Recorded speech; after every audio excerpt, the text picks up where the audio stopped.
अब सौंप दिया इस जीवन का हर भार तेरे हाथों में। अब जीत तुम्हारे हाथों में, अब हार तुम्हारे हाथों में। हेलो गाइज, करो कर दिखाओ कुछ ऐसा जिसे दुनिया करना चाहे आपके जैसा। आज हम लोग चर्चा करेंगे दोस्तों, आपको जो हमारा जो लेक्चर है वो आधारित है आपको कंपनी के अधीन जो नियम और कानून आए थे, तो उसके अंतर्गत कौन कौन से प्रावधान किए गए थे उसके बारे में हम लोग क्या करेंगे, चर्चा करेंगे। तो पिछले क्लास में हम लोग चर्चा कर चुके हैं कि कंपनी के अधीन जो चार चार अधिनियम लाए गए थे, जिसमें से हम लोग चर्चा किए थे आपको 1600 का चार्टर एक्ट, 1726 का चार्टर एक्ट और 1773 का रेगुलेटिंग एक्ट, और आपको लास्ट में आपको 1781 के आपको एक्ट ऑफ सेटलमेंट के बारे में हम लोग चर्चा किए थे। और बाकी जो कुछ आपको एक्ट है उसके बारे में हम लोग आज चर्चा करेंगे। तो देखते हैं कौन कौन से एक्ट बाकी हैं और उस पर हम लोग क्या करेंगे, बारी बारी से चर्चा करेंगे। तो आपको एक्ट ऑफ सेटलमेंट के बाद आया था हमारा अगला एक्ट, वो था हमारा पिट्स इंडिया एक्ट। क्या था हमारा, आपको पिट्स आपको इंडिया एक्ट आया था, जो कब लाया गया था, तो 1784 में लाया गया था पिट्स इंडिया एक्ट। और इस एक्ट के तहत क्या क्या प्रावधान किए गए थे वो हम चर्चा करेंगे। तो सबसे पहला जो चीज था इसके अंतर्गत हमें याद करना चाहिए कि जो ये एक्ट आया है वो आपको तत्कालीन प्रधानमंत्री पिट्स के नाम पर आया है। तो किसके नाम पर लाया गया है, तो आपको देखा जाए तो तत्कालीन आपको प्रधानमंत्री पिट्स कौन थे, पिट्स, उन्हीं के नाम पर इस एक्ट को लाया गया था, इसलिए इस एक्ट का नाम क्या पड़ा है, पिट्स इंडिया एक्ट। उसके बाद देखा जाए तो इसमें अगला जो चीज था, क्योंकि इसके तहत आपको जो गवर्नर जनरल हुआ करते थे यहाँ पर, उन पर ना आपको थोड़ा सा प्रेशर देने का कार्य किया गया, केंद्रीयकरण करने का प्रयास किए गए इसके द्वारा भी। तो इसके अंतर्गत क्या किया गया कि आपको जो यहाँ पर गवर्नर जनरल हुआ करते थे उनके कार्यों का डिवीजन करने का प्रयास किया गया, यानी कि जो गवर्नर हुआ करते थे, कौन, गवर्नर, गवर्नर आपको गवर्नर जनरल हुआ करते थे, गवर्नर जनरल, उनके कार्य का विभाजन किया गया। आपको गवर्नर जनरल के यानी कि कंपनी का जो कार्य था वो क्या कर दिया गया, डिवाइड कर दिया गया। उन गवर्नर जनरल के यानी कि एक तरह से हम कहें तो कंपनी के जो हमारा कंपनी था, कंपनी के कार्यों का क्या कर दिया गया, कंपनी के आपको कार्यों का विभाजन कर दिया गया, कंपनी के कार्यों का क्या कर दिया गया, आपको विभाजन कर दिया गया, क्या कर दिया गया, विभाजन कर दिया गया। तो किस तरह से किया गया यहाँ पर, तो यहाँ पर देखा जाता है तो देखा गया कि कंपनी के जो कार्य थे उनको दो वर्गों में डिवाइड कर दिया गया दोस्तों। तो कौन कौन से थे आपको, तो पहला आपको कंपनी के जो कार्य थे वो डिवाइड कर दिए गए, क्या, तो प्रशासनिक कार्य, और दूसरा क्या था हमारा आपको वाणिज्यिक कार्य। यानी कि यहाँ देखा जाए तो इसके कंपनी के जो कार्य थे उनको दो मामलों में बांट दिया गया। एक आपको व्यापारिक मामला, क्या था, व्यापारिक मामला था, उसके अंतर्गत कर दिया गया है। दूसरा आपको प्रशासनिक मामलों को अलग कर दिया गया, प्रशासनिक आपको मामलों को क्या कर दिया गया, अलग कर दिया गया। यानी कि कंपनी के कार्यों को दो अलग अलग वर्गों में डिवाइड कर दिया गया, व्यापारिक मामलों को अलग और प्रशासनिक मामलों को अलग। लेकिन आपको बता दें कि जब 1773 का रेगुलेटिंग एक्ट आया था उसके तहत क्या किया गया था, तो कंपनी को कंट्रोल करने के लिए आपको 1773 में ही क्या किया गया था, इंग्लैंड में एक आपको निकाय का गठन किया गया था जिसे हम बोर्ड ऑफ डायरेक्टर के नाम से जानते थे। और बोर्ड ऑफ डायरेक्टर क्या करता था, तो व्यापारिक मामलों को देखता था उसी समय से, क्योंकि जो कंपनी आई थी उसका मुख्य उद्देश्य क्या था, आपको केवल और केवल व्यापार करना था। तो 1773 में ही गठित हो गया था क्या, BOD, बोर्ड ऑफ डायरेक्टर कहा गया इसे। और जो हमारा बोर्ड ऑफ डायरेक्टर था इसके सदस्यों की संख्या कितनी थी, 24। इसका गठन कब किया गया था, 1773 में गठन किया गया था। तो ये बोर्ड ऑफ डायरेक्टर हुआ करता था, लेकिन इस मामले को देखने के लिए 1784 में पिट्स इंडिया एक्ट के समय में एक नए आपको निकाय का गठन किया गया, जिसे हम BOC यानी कि क्या कहते हैं, बोर्ड ऑफ कंट्रोल कहते हैं। और इसमें जो सदस्यों की संख्या थी 6, और इसका गठन कब किया गया, 1784 में। तो देखा जाए तो कुछ फैक्ट्स देख लिया जाए इसमें दोस्तों। ये आपको सदस्य इसमें कितना हुआ करते थे, तो इसमें सदस्य हुआ करते थे कौन, 6 सदस्य हुआ करते थे। और इसका जो सदस्य को चुनाव करता कौन, सम्राट करता था। कौन, सम्राट के द्वारा इनको चुना जाता था। और ये था हमारा बोर्ड ऑफ डायरेक्टर, जिसमें 24 सदस्य हुआ करते थे। इसको कहा गया क्या, बोर्ड ऑफ डायरेक्टर को आपको ये निदेशक मंडल था हमारा, क्या था, निदेशक मंडल था, जो केवल आपको डायरेक्शन देता था कंपनी को। निदेशक मंडल था हमारा, ये कहलाता था हमारा निदेशक मंडल। और ये कहलाता था क्या, हमारा नियंत्रक मंडल। क्या कहलाता था आपको, नियंत्रक मंडल कहलाता था। कौन, द बोर्ड ऑफ कंट्रोल। इसके द्वारा आपके प्रशासन को या और व्यापारिक मामलों को देखने का कार्य शुरू हो गया इन दोनों आपको निकाय के द्वारा। अब क्या किया गया दोस्तों यहाँ पर, तो गवर्नर जनरल का जो परिषद होता था, जिसमें 4 सदस्य हुआ करते थे, उसके सदस्यों की संख्या घटा दी गई। यानी कि गवर्नर जनरल की परिषद के सदस्यों की एक संख्या कम कर दी गई। सदस्य में से एक संख्या क्या कर दी गई, एक संख्या कम कर दी गई। यानी कि परिषद में आप सदस्यों की संख्या कितनी रह गई थी, अब तो 4 रह गई थी। एक और इसके तहत कार्य किया गया था कि कंपनी के अधीन जो भारत का जो क्षेत्र था, वो पहली बार आपको ब्रिटिश भारत का क्षेत्र कहलाया। यानी कंपनी के अधीन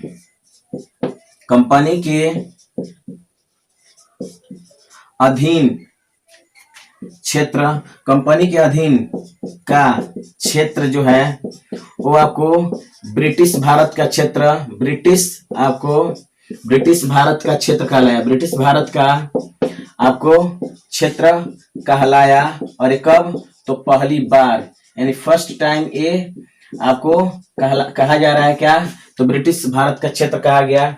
इसके तहत तो ये सारे प्रावधान किए गए थे।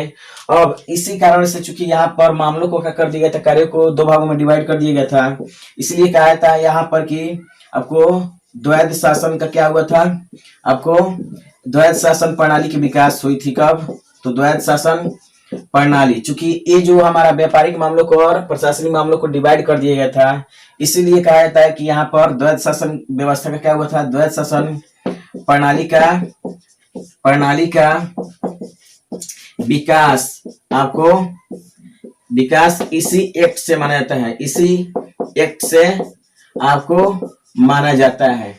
इसी एक्ट से क्या किया जाता है, आपको द्वैध शासन प्रणाली का क्या हुआ, विकास किया गया है। तो ये सारी घटनाएं आपको घटित हुई है किस एक्ट के तहत, तो आपको पिट्स इंडिया एक्ट के तहत। तो चाहे तो आप इसका स्क्रीनशॉट ले सकते हैं। उसके बाद हम देखेंगे अगला जो हमारा एक्ट है कि वो क्या कहता है। तो अगला जो हमारा चूंकि एक्ट आया है वो 1793 का हमारा क्या है, चार्टर एक्ट है। तो 1793 का चार्टर एक्ट क्या कहता है, उसको हम लोग क्या करेंगे, जानेंगे। तो ये क्या कहता है देखते हैं उस चीज को। तो आपको 1793 का क्या है, हमारा 1793 का क्या, आपको चार्टर एक्ट क्या कहता है, उसको हम लोग क्या करेंगे, जानेंगे। तो 1793 का चार्टर एक्ट जो 2 चीजों को लेकर काफी प्रसिद्ध है। पहला कि ये जो है हमारा चार्टर आने का जो क्रम है, उस क्रम में पहला चार्टर है, यानी इसे हम प्रथम चार्टर के नाम से जानते हैं। प्रथम इसे चार्टर कहा जाता है। किसे, तो आपको 1793 का जो चार्टर एक्ट आया उसे आपको प्रथम चार्टर कहा जाता है। और इस चार्टर के तहत क्या प्रावधान किया गया था, तो प्रावधान ये था पहला कि आप देख रहे थे कि पिट्स के तहत आपको क्या किया गया था, बोर्ड ऑफ कंट्रोल का गठन किया गया था। तो इसके तहत प्रावधान किया गया कि बोर्ड ऑफ कंट्रोल प्लस आपको कंपनी के कर्मचारी जो होंगे, कंपनी के आपको कर्मचारियों को क्या किया जाएगा, कंपनी के कर्मचारियों को आपको क्या किया जाएगा, भारतीय राजकोष से वेतन देने का प्रावधान किया गया इस एक्ट के तहत। BOC प्लस कंपनी के कर्मचारियों को भारतीय राजकोष से क्या किया गया दोस्तों, भारतीय राजकोष से वेतन देने का प्रावधान किया गया। क्या किया गया, आपको वेतन देने का प्रावधान किया गया इस एक्ट के तहत। तो ये कार्य हुआ। उसके उसके बाद जो हमारा कार्य हुआ, तो इसके तहत जो कंपनी का जो व्यापारिक जो एक अधिकार था उसको 20 वर्षों के लिए बढ़ा दिया गया। इसके तहत कंपनी का जो क्या था हमारा, आपको कंपनी का एकाधिकार, क्या है, कंपनी का एकाधिकार आपको क्या कर दिया गया दोस्तों, तो 20 वर्षों के लिए आपको बढ़ा दिया गया। ये कार्य किया गया, बढ़ा दिया गया यहाँ पर। उसके बाद देखते हैं कि अगला कार्य क्या किया जा रहा है। एक और काम किया गया था, जो परिषद थे उसका जो निर्णय है, अंतिम निर्णय गवर्नर किया करता था। तो ये सारी चीजें आपको यहाँ पर दिखाई देता है। उसके बाद हम लोग जानेंगे कि हमारा अगला जो चार्टर एक्ट है वो क्या है हमारा। तो एक्ट क्या कहता है, इसके 20 वर्षों के बाद वो हमारा क्या आएगा, चार्टर आएगा। तो इससे हम रफ करते हैं। उसके बाद देखते हैं 1813 का क्या हमारा चार्टर एक्ट। दोस्तों यहाँ पर आपको 1793 के बाद, चूंकि 20 वर्षों के बाद हमारा चार्टर आने वाला है, आता है, तो हम देखेंगे 1813 का क्या है, चार्टर एक्ट। तो ये क्या कहता है, उसे हम लोग क्या करेंगे, जानेंगे। तो 1813 का जो चार्टर एक्ट था, इसका जो विशेषता था, इसके तहत क्या क्या प्रावधान किया गया है, तो ये हम लोग देखते हैं। तो 1813 के चार्टर एक्ट में प्रावधान किया गया है कि यहाँ पर प्रावधान ये किया गया कि यहाँ पर जो कंपनी थी, कंपनी का जो एक अधिकार है ये समाप्त कर दिया गया। कंपनी का, यहाँ पर कंपनी का व्यापारिक एकाधिकार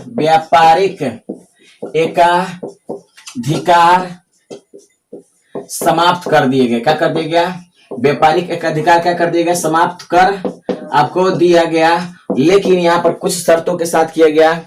तो चाय के साथ, भारत में चाय के साथ और चीन के साथ एक अधिकार बना रहेगा। भारत में चाय के साथ, लेकिन यहाँ पर भारत में क्या है, भारत में चाय के साथ तथा चीन के साथ एकाधिकार बना रहा, इसके तहत ये रहा है। उसके बाद और क्या क्या किया गया है, तो यहाँ पर जो ईसाई मिशनरियों को आपको भारत में प्रवेश दे दिया गया, यानी कि भारत में आ सकते हैं और आपको धर्म का प्रचार कर सकते हैं। तो ईसाई मिशनरियों को, यहाँ पर ईसाई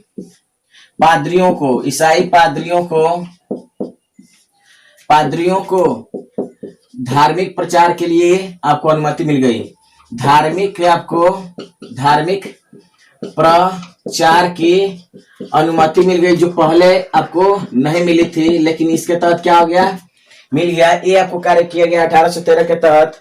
और आपको भारत में शिक्षा पर क्या करना था, भारत में शिक्षा पर क्या करना था दोस्तों, शिक्षा पर आपको प्रति वर्ष आपको 1 लाख रुपया क्या करना था, 1 लाख रुपया आपको खर्च करना था। ये प्रावधान कर दिया गया आपको 1813 के तहत। तो ये सारे प्रावधान किए गए 1813। कंपनी का व्यापारिक अधिकार समाप्त कर दिया गया। भारत में आपको ईसाई पादरियों को आपको प्रचार करने की अनुमति मिल गई। और भारत में शिक्षा पर प्रतिवर्ष क्या कर दिया गया, तो मोनोपोली भी क्या कर दिया गया है, यहाँ पर समाप्त कर दिया। तो 1813 की ये विशेषताएं हैं। उसके बाद देखते हैं कि और कौन कौन सी यहाँ पर जो आपको चार्टर आया है और उसके तहत कौन कौन सी व्यवस्था की गई है, तो उसको हम लोग क्या करेंगे, देखेंगे। अब देखते हैं दोस्तों, हमारा अगला जो चार्टर आएगा वो आएगा 1833 का क्या, चार्टर एक्ट। 1833 का क्या, चार्टर एक्ट। हमारा 1833 का चार्टर एक्ट क्या कहता है, उसके बारे में हम लोग क्या करेंगे, जानेंगे। तो 1833 का जो चार्टर एक्ट है वो क्या कहता है, उसके बारे में हम लोग क्या करेंगे, जानेंगे। तो सबसे पहले देखते हैं 1813 का क्या आपको चार्टर एक्ट। इस एक्ट के तहत जो प्रावधान किया गया था, केंद्रीयकरण की तरफ ध्यान दिया गया। क्या किया गया, आपको केंद्रीयकरण, क्या किया गया, केंद्रीयकरण की तरफ आपको क्या किया गया केंद्रीकरण दोस्तों कि यहाँ पर क्या प्रावधान किया गया है। तो प्रावधान ये किया गया इसके तहत कि आपको जो हमारा व्यापारिक एक अधिकार था उसको पूरी तरह से क्या कर दिया गया, समाप्त कर दिया गया। यानी कि जो व्यापारिक एकाधिकार पूरी तरह से क्या कर दिया गया, पूरी तरह से आपको समाप्त कर दिया गया। क्या कर दिया गया, पूरी तरह से समाप्त आपको कर दिया गया। और उसके तहत आपको जो हमारा क्षेत्र था कौन, तो मद्रास और बंबई, मद्रास प्लस आपको बंबई, कौन था हमारा मद्रास प्लस बंबई के गवर्नर को या उसके परिषद को जो नियम बनाने का जो अधिकार दिया गया था उसको समाप्त कर दिया गया। यानी मद्रास प्लस बंबई के, बंबई से क्या कर लिया गया, आपको कानून बनाने का अधिकार समाप्त कर दिया गया। से आपको कानून बनाने का जो एक अधिकार दिया गया था, कानून बनाने का अधिकार, उसको क्या कर दिया गया दोस्तों, तो अधिकार दिया गया था, अधिकार क्या कर दिया गया, समाप्त कर दिया गया इस एक्ट के तहत। चलिए उसके बाद और क्या किया गया है इसके तहत।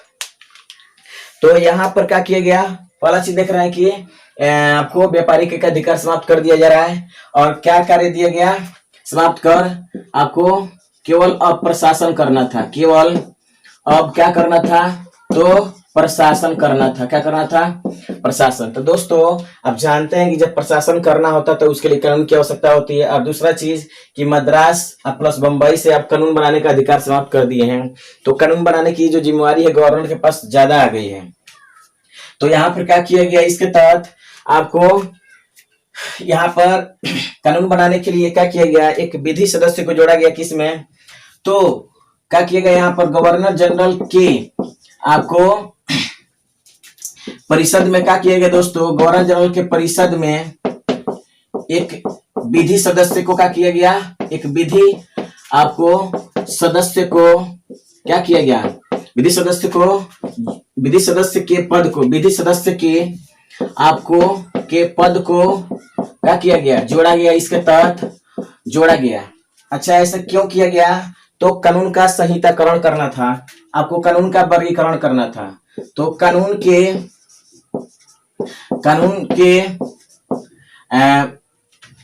वर्गीकरण के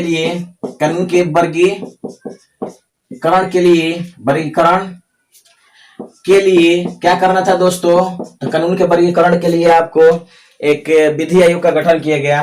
कानून के वर्गीकरण के लिए एक विधि आयोग का क्या किया गया, एक विधि आयोग का गठन किया गया।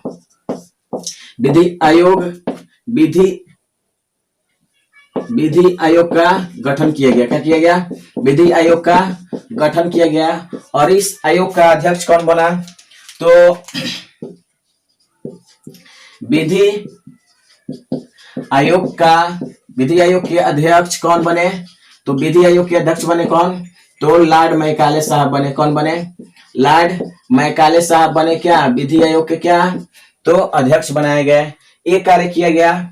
उसके बाद देखते हैं कि 1843 में क्या किया गया दोस्तों, तो जो यहाँ पर दस्ता जैसी आपको काफी बुरी जो समस्या चल रही थी, दस्ता को क्या कर दिया गया, दस्ता को समाप्त कर दिया गया। क्या कर दिया गया, दस्ता को समाप्त कर दिया गया।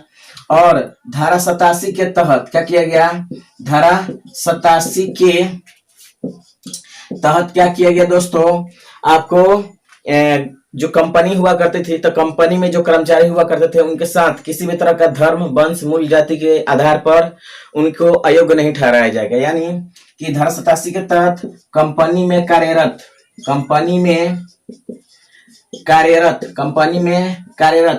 भारतीय कर्मचारियों को धर्म, मूल वंश तथा जाति के आधार पर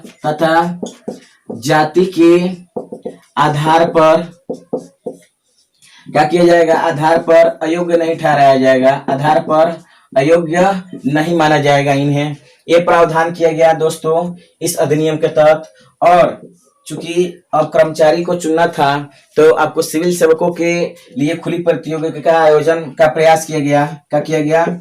आपको सिविल सेवकों के लिए, सिविल चूंकि योग्य व्यक्ति आपको लाना है तो सिविल सेवा के तहत लाना था, तो सिविल सेवकों के लिए, सिविल सेवकों के लिए आपको खुली प्रतियोगिता, क्या था? खुली प्रतियोगिता का आयोजन का प्रयास किया गया। खुली प्रतियोगिता के आयोजन का क्या किया गया? आयोजन का प्रयास किया गया। क्या किया गया? आपको प्रयास किया गया। क्या किया गया दोस्तों? प्रयास किया गया। लेकिन बोर्ड ऑफ डायरेक्टर के आपको माना करने पर, बोर्ड ऑफ डायरेक्टर के माना करने पर क्या कर दिया गया? इसे समाप्त कर दिया, करने पर समाप्त कर दिएगा दोस्तों। तो ये सभी कार्य किए गए थे किसके तहत? तो आपको 1833 के चार्टर एक्ट के तहत।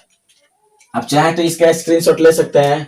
उसके बाद हम लोग कंपनी के अधीन अंतिम रूप से आने वाला जो चार्टर है उसके बारे में हम लोग क्या करेंगे? चर्चा करेंगे। और हमारा अंतिम चार्टर है 1853 का चार्टर एक्ट। तो आप चाहें तो इसका स्क्रीनशॉट ले सकते हैं। तो अब हम लोग देखेंगे कि कंपनी के अधीन आने वाला जो अंतिम चार्टर है या अंतिम चार्टर जो भी कहिएगा वो हमारा क्या है? तो है हमारा क्या? 1853 का चार्टर एक्ट। यानी कि अब हम लोग चर्चा करेंगे किसके बारे में? तो 1853 का चार्टर एक्ट के बारे में लोग क्या करेंगे? चर्चा करेंगे। तो देखते हैं। तो ये हमारा क्या है? चार्टर आने के क्रम का अंतिम एक चार्टर है हमारा। क्या था हमारा? इसको कहेंगे सबसे पहला जो फैक्ट है वो रटेंगे क्या? तो अंतिम हमारा अंतिम चार्टर है हमारा। क्या है दोस्तों? ये अंतिम चार्टर है 1853 का चार्टर एक्ट। उसके बाद देखते हैं कि इसमें कौन कौन से प्रावधान किए गए थे आपको चार्टर में। यहाँ पर प्रयास किया गया तो सिविल सेवकों के लिए दोस्तों, सिविल सेवकों के लिए आपको सेवकों के लिए खुली प्रतियोगिता परीक्षा, खुली प्रतियोगिता क्या था दोस्तों? आपको खुली प्रतियोगिता परीक्षा, खुली प्रतियोगिता परीक्षा का आयोजन शुरू हुआ। और आयोजन कहाँ होता था? तो लंदन में होता था। आयोजन कहाँ होता था? तो आपको लंदन में होता था। और इस एक्ट के तहत आपको देखा जाए तो प्रथम भारतीय आईएएस बने कौन? आईसीएस बने प्रथम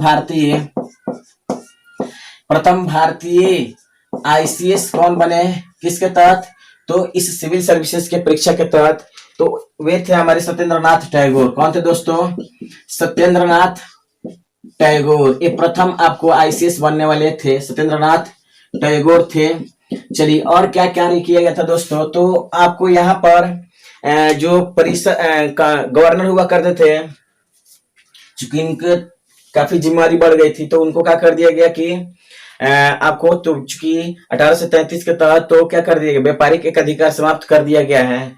अब कंपनी किस रूप में कार्य कर रही है? तो केवल और केवल आपको प्रशासन के संदर्भ में काम कर रही है। तो प्रशासनिक कार्य की जिम्मेदारी बढ़ गई थी तो इसलिए क्या कर दिया गया कि जो गवर्नर जनरल हुआ करते थे अब उनके कार्यों को क्या कर दिया गया? बांट दिया गया।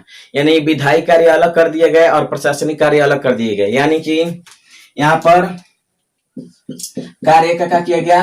कार्य का विभाजन किया गया। अब क्या कर दिया गया दोस्तों? तो इसके तहत तो प्रशासनिक कार्य अलग कर दिया गया और क्या कर दिया गया? विधायी आपको प्रशासनिक कार्य अलग और विधायी कार्य अलग कर दिया गया। विधायी कार्य अलग कर दिया गया, विधायी कार्य अलग कर दिया गया और प्रशासनिक मामलों का मतलब कार्यों का विभाजन कर दिया गया, प्रशासनिक मामले अलग कर दिए गए। तो यहाँ पर क्या कर दिया गया? चूंकि दोस्तों प्रशासन तो करेगा कौन? गवर्नर। प्रशासन कौन करता था? गवर्नर जनरल करता था। लेकिन विधायी जो कार्य है यानी कि कानून को बनाना, इसके लिए चुनौती अब सामने आ गई। तो इसके लिए क्या किया गया दोस्तों? तो पहली बार आपको क्या कर दिया गया? आपको भारतीय केंद्रीय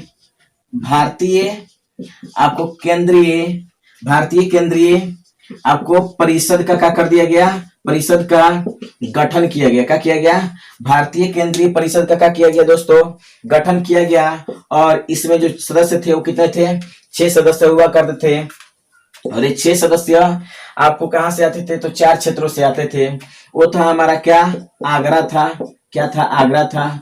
उसके बाद हमारा बंबई हुआ करता था। उसके बाद आपको मद्रास हुआ करता था। कौन था दोस्तों? मद्रास। और उसके बाद एक होता था बंगाल। ये बंगाल से, ये 4 क्षेत्रों से ही ये 6 सदस्य आया करते थे। हालांकि पहले से जो हमारा परिषद था उसके सदस्यों की, जो गवर्नर का परिषद हुआ करता था उसमें 6 सदस्य हुआ करते थे। और उसके बाद आपको 6 सदस्य, कितने सदस्य होंगे टोटल? अब 12। और इस तरह से इनके द्वारा कार्य को किया जाना प्रारंभ किया गया। और ये जो 6 सदस्य कहां से आ रहे थे दोस्तों? तो आपको आगरा से, बंबई से, मद्रास और बंगाल से आते थे। इसके तहत और कार्य किया गया प्रावधान कि कहा गया कि कंपनी को कभी भी समाप्त किया जा सकता है। कंपनी को कभी भी समाप्त किया जा सकता है। क्या किया जा सकता है? कंपनी को कभी भी समाप्त किया जा सकता है। ये प्रावधान किया गया था। किया जा सकता है, ये प्रावधान किया गया था। किसके तहत दोस्तों? ए। और यहाँ पर चूंकि भाई भतीजवार को क्या कर दिया गया था? समाप्त कर दिया गया। क्या कर दिया गया? भाई भतीजवार जो सिस्टम है, तो इस सिस्टम को क्या कर दिया? भाई भतीजवार जो प्रणाली थी उसको समाप्त कर दिया गया। इसके तहत ये आपको प्रावधान किया गया। और आप जो देख रहे हैं भारतीय केंद्रीय परिषद, यही आपको लघु संसद के रूप में आगे चल के कार्य करेगी। और ये बिल्कुल उसी तरह से कार्य कर रही थी जैसे ब्रिटिश संसद कार्य कर रही थी। उसी तरह से हमारा भारतीय केंद्रीय परिषद कार्य कर रहा था। और आगे चल करके यही हमारा लघु संसद के रूप धारण करेगा। तो ये सारे प्रावधान किए गए थे किसमें? आपको 1853 के चार्टर एक्ट में प्रावधान किए गए थे। तो अगले हम लोग लेक्चर में जानेंगे कि क्राउन के अधीन कौन कौन से आपको कार्य किए गए थे, कौन कौन से प्रावधान किए गए थे, कौन कौन से एक्ट आए थे और उसकी एक्ट के अंतर्गत कौन कौन से प्रावधान किए गए थे, उसके बारे में हम लोग जानेंगे। तो बस आज के लिए इतना ही। जय हिंद, जय भारत।